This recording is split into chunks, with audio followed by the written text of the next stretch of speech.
অনেকে আমরা তুলনা করি নিজের স্ত্রীকে আরেক নারীর সাথে, নিজের সন্তানকে আরেক সন্তানের সাথে, নিজের ভাইকে আরেক মানুষের সাথে করে তাকে ছোট করি। করেন এরকম? করবেন না। অনেকে দেখবেন ছেলে মেয়ে একটু ভালো পড়াশোনা করে নেই, বলে যে কি করলি তুই, ওই দেখ পাশের বাড়ির ওই ছেলে A+ পেয়েছে, যা তার পা ধোয়া পানি খা। কমন কথা, ওর কি খা? পা ধোয়া পানি খা।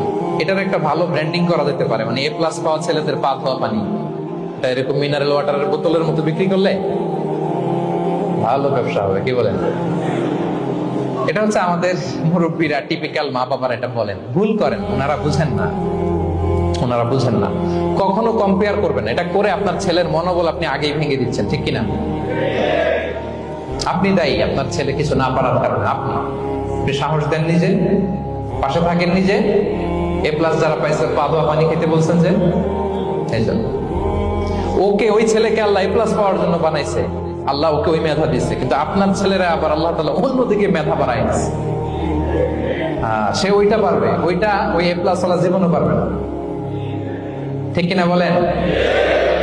আপনার ছেলে যেটা পারবে 10টা A+ হোল্ডার ওটা পারবে না, কারণ প্রত্যেককে আল্লাহ আলাদা আলাদা ফিচার দিয়ে, কোয়ালিটি দিয়ে, ইউনিকনেস দিয়ে পয়দা করেছে।